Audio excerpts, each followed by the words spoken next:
So today I went to what I think is maybe the last Los Angeles screening of Paolo Sorrentino's Youth. It was supposed to play here in North Hollywood, and then I went to check the schedule, and it was not playing. And then got an email saying it was ending at the Lemley in Pasadena, and I was like, "What?" And they only had this weekend, and they only had 10:45 in the morning showings, and I was just like, so. The reason I wanted to see it on the big screen is I'm a big fan of The Great Beauty, and that film had such gorgeous cinematography. And I saw, after I saw The Great Beauty, I went back and saw This Must Be the Place, and that one had beautiful cinematography, and I regretted not seeing it in theaters because I had the chance at the time that one came out and didn't. And so I was like, must see Youth in theaters.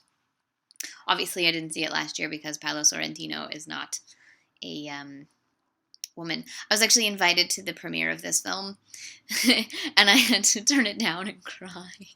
It was like, well, I'm finally invited to a premiere of something, the LA premiere, and I couldn't go.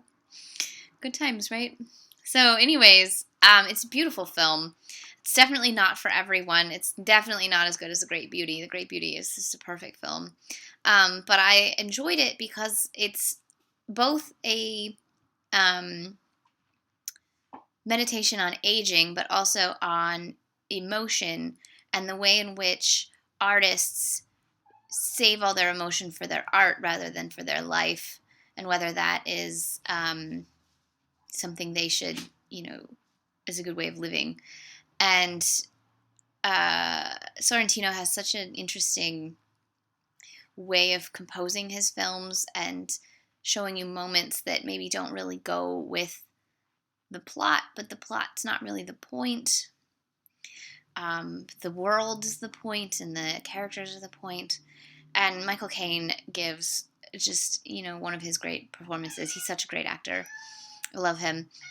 And there's a cat meowing. Sorry. Harvey Keitel was fantastic. I love seeing him in movies. And then Jane Fonda comes in and just chews all the scenery and spits it back out, and she's so good. And then Rachel Weisz gets to be both very hard and then also very fragile at the same time, which she's good at doing both. But most of the time we see her in very strong, hard, powerful roles, and it was nice to see this balance with her. And the music is gorgeous. And one thing I really like about Sorrentino is the way he will underscore scenes both with classical and classical-esque music, and then out of nowhere it'll be Europop. And it somehow just really works. So I'm sure this is going to be out on DVD at some point relatively soon. Since it's now pretty much finished its theatrical. Oh, it's going to England. So if you're in England, you can see it in 2 weeks. And one of the songs from it is nominated for an Academy Award. So I don't know that it will win. It's up against The Weeknd. So I'm pretty sure The Weeknd is going to take that. I mean, I can see The Weeknd taking that basically.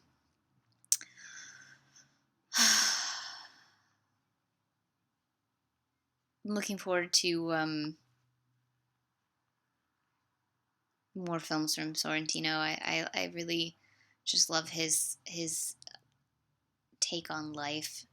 I like watching his films. I like being in his films for 2 hours. I never get bored with his films, even if I don't know what's happening or quite get why it's all going together. And he always brings out the most amazing performances in his casts. If you haven't seen The Great Beauty, though, I definitely recommend you watch that on the biggest screen and as loud as you possibly can find.